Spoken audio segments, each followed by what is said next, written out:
Oke, sudah.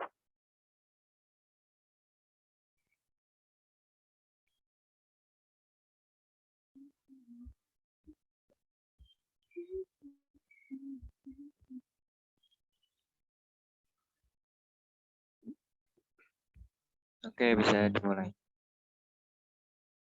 Assalamualaikum warahmatullahi wabarakatuh. Perkenalkan, kami dari kelompok 10 yang beranggotakan Devina Nisa Delinda dengan NIM 2021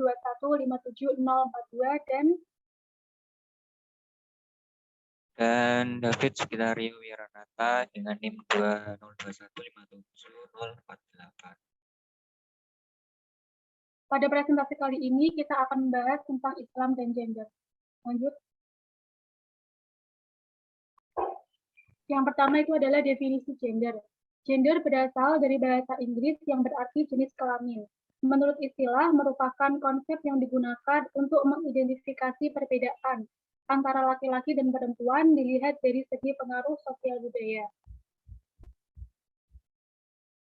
Isu gender ini menguat ketika disadari adanya perbedaan gender antara laki-laki dan perempuan yang melahirkan ketidakadilan dalam berbagai bidang. Contohnya di dalam dunia kerja, di mana perempuan yang hanya bergelut di bidang domestik seperti dapur, sumur, dan kasur, sedangkan laki-laki pada sektor publik yang berhubungan dengan ekonomi, politik, dan budaya.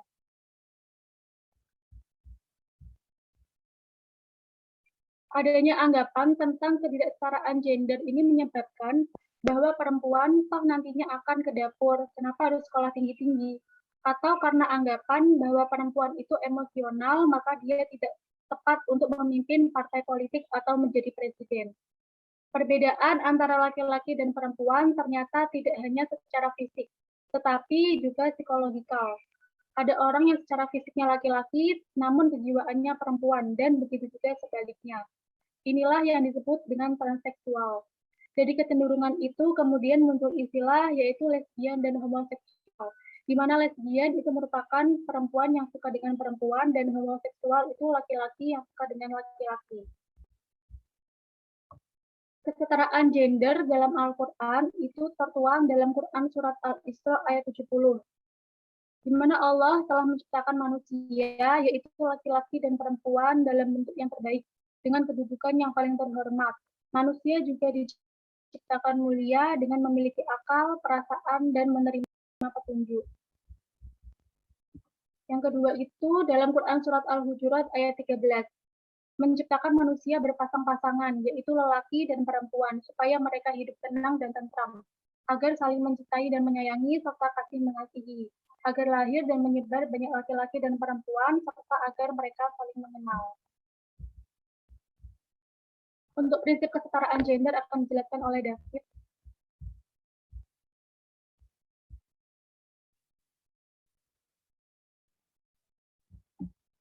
Baik, terima kasih sebelumnya. Selanjutnya yaitu poin C, yaitu prinsip kesetaraan gender.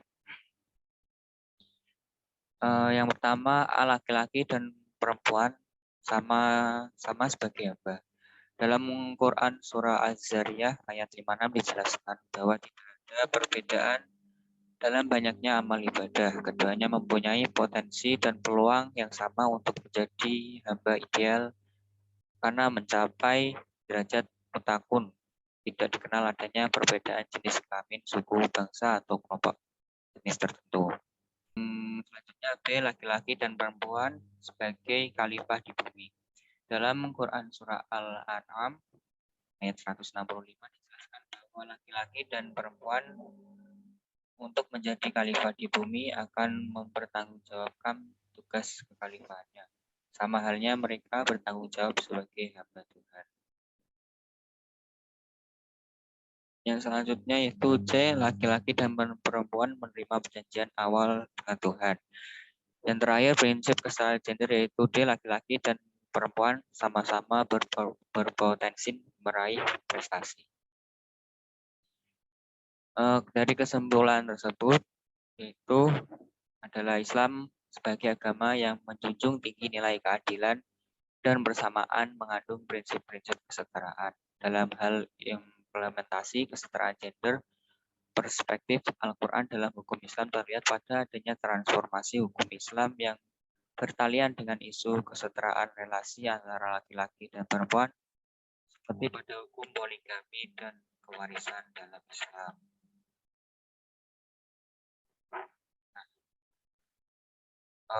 Berikut materi tentang Islam dan gender.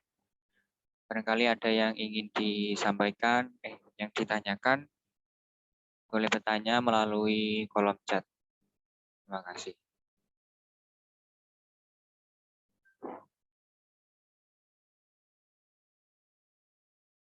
Baik, yang pertama ada pertanyaan dari Rica Indrayani dengan NIM 202157039. Pertanyaannya, bagaimana perspektif Islam tentang kesetaraan gender dalam pendidikan?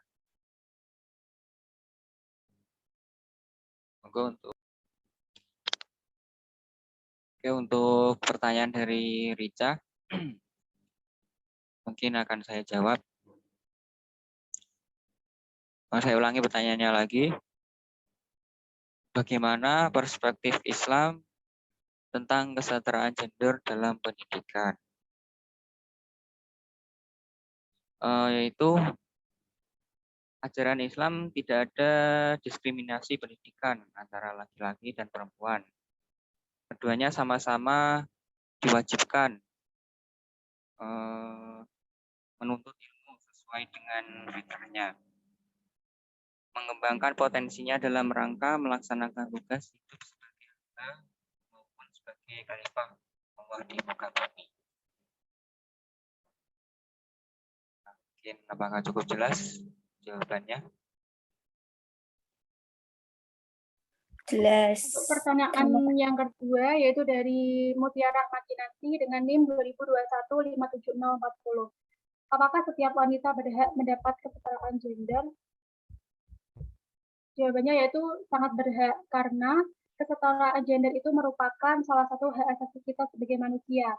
Hak untuk hidup secara terhormat, bebas dari rasa ketakutan, dan bebas untuk menentukan pilihan hidup, yang tidak hanya diperuntukkan oleh laki-laki, perempuan pun juga punya hak yang sama pada hakikatnya. Sosok perempuan yang berprestasi dan bisa menyeimbangkan antara keluarga dan karir menjadi sangat langka ditemukan. Perempuan seringkali takut untuk berkarir karena tuntutan perannya sebagai ibu rumah tangga. Data yang ada menunjukkan bahwa perempuan secara konsisten berada pada posisi yang lebih dirugikan daripada laki-laki, di mana asumsi masyarakat itu menyatakan bahwa pekerjaan perempuan hanya sekedar tambahan peran dan tambahan penghasilan keluarga, yang menyebabkan rendahnya tingkat partisipasi tenaga kerja perempuan.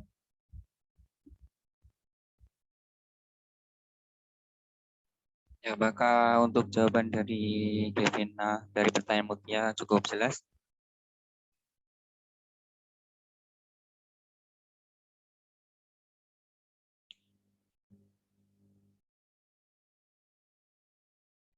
Mungkin barangkali ada yang ingin ditanyakan atau disampaikan.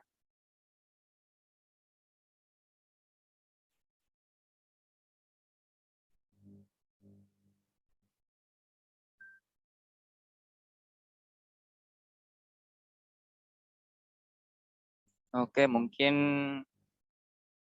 sudah cukup jelas dari presentasi materi tentang Islam dan gender.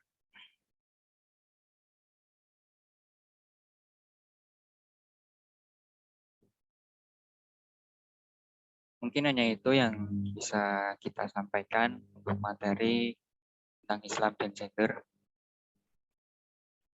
Kurang lebihnya kita mohon maaf kalau ada salah kata atau jawaban yang kurang jelas. Sekian dari kita. Assalamualaikum warahmatullahi wabarakatuh. Waalaikumsalam Waalaikumsalam warahmatullahi wabarakatuh.